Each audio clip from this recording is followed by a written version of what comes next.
What's up guys, welcome to Wasted Space, and we're back in Space Engineers with a tricky video for me today because there was an entry to the planets competition that I couldn't ignore. It's too good for me to be sort of ignoring it or overlooking it, but at the same time I know that most of you guys are already going to have seen.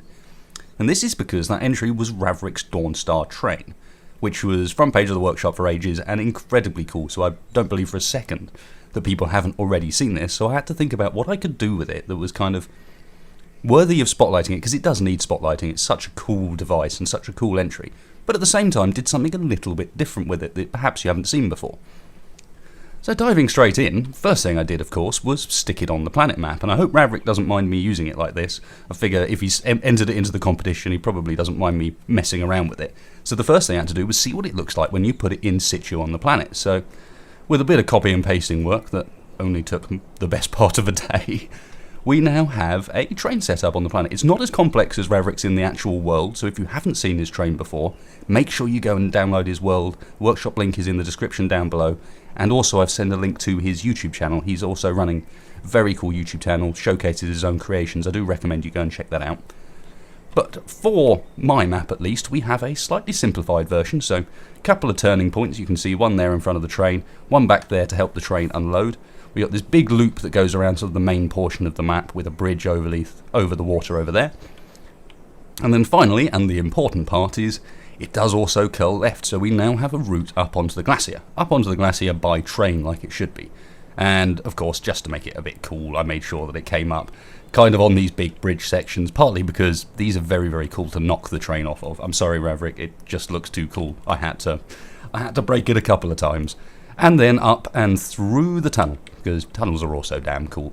So this follows round and the train goes up and through here, and hopefully I can switch to some clips as I'm demonstrating this rather than try and drive the train around, because of course it's not the fastest thing in the world. It's very, very stable, very, very cool, but anything that moves like this is of course not speedy in Space Engineers. So up there we've got sort of the glacier drop-off point, but if we come back down I can do a... For those of you who haven't seen Ravric's Dawnstar, I'll do a little quick tour of how it works and what it is that it does, because it is incredibly cool. So the main sort of theory behind how this works off two ideas. Firstly, we've got these rails that it's running along, and these rails are created using the station block rotation stuff. So if we go into G, we can create a new station, and now instead of snapping it to the grid, we can press B to rotate it around like this, and it means that you can place down a station like that, and then you can place another one ever so slightly offset from it. So if I get into the right position, you can see they're actually slightly intersecting, and this seems to be a newish sort of change, and you can line them up so that we've now got a nice gentle turn. And this is kind of how the whole track works. So the whole way around we've got little joins of these individual bits of station that when overlapped give us a small corner, and you put a load of these together and you've got a bit more of the setup. And then add into that some very, very clever thinking regarding turning points. This is one of Ravric's turning points, and we have a couple of landing gear and a rotor, and all we've got to do is go and push on one of these buttons, and that is going to move the turning point over to the other side and lock it in position, so we're not causing any problems. And you can see it moves nice and quickly. It's just going to slide over and clamp down onto that other landing foot. The next part, or the main thing that makes this train work and makes it as good as it is, are how he's done these wheel dollies. And these seem to be based off, a proper real-life train undercarriage, or even a monorail undercarriage. And what they enable him to do is, we've got under here, you can't really see it, but this is a large rotor head into the top of a small rotor. So this is actually connected onto a rotor, and it enables it to articulate both left and right, so it can twist, but it can also kind of bend up and down a little bit. And you combine the two things together, and it allows it to move in a very, very cool fashion. So if we go down and find this timer block, we've got forwards and backwards, just have to trigger it a few times. Each time you press it, it's going to increase the speed of the train in that direction.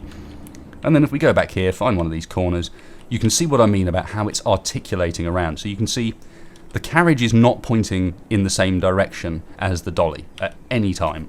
The dolly is kind of holding it to the tracks and allowing the carriages themselves to bend and move around as they need to stay both on the tracks, but also to stay following where it needs to go. All very cool. And then on top, he's put some cool carriages on it. These things can line up with the station that's over there, which has got an unloading mechanism. And you've also got at the front, as well as a carriage that you can jump a car into, for example.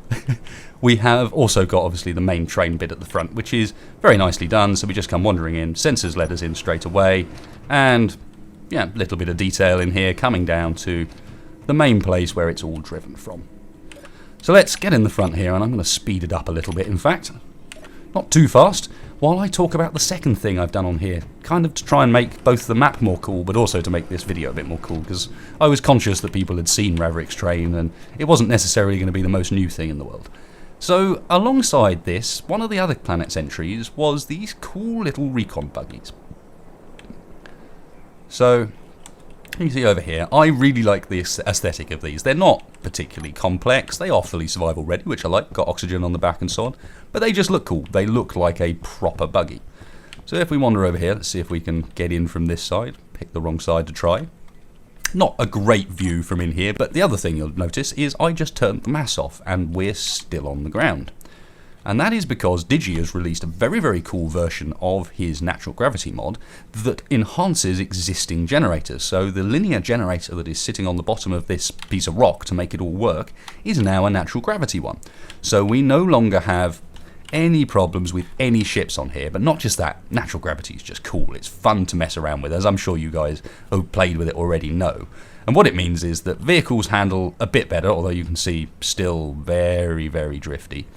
But you can do other funky things like bring in planes, and also what I'm lining up for here, as you can see by the existing one of these over here, is, well, if you've got a train on a track and a funky looking car, there is only one thing to do with it, and that is to jump the funky looking car over the train on the track. So just as a demonstration, I'm going to go and jump over this now. See if I line myself up a bit better. Hopefully sometimes the suspension bottoms out, so with a bit of luck it won't this time. Come on, get on the ramp. Oh, actually, not too bad, not too bad. A little bit broke, and then a crazy bounce at the far end. But what we can also now go and do is go and check up on how far the train's got, just as a final sort of show on just how cool this damn train is. I mean, look at what it's about to go up, and I can promise you it's going to go up this with no problems at all. It doesn't like going down it quite so much, and you have to be careful of how fast you're going. But just an awesome, awesome creation by Ravric. However, I do have to apologise, Mr. Ravric, because I am going to end this video with a montage of me jumping over your train and also of me blowing up your train. I just saw it on these rails and thought, I wonder what happens if, I don't know, if the track was to get damaged. Does it look right?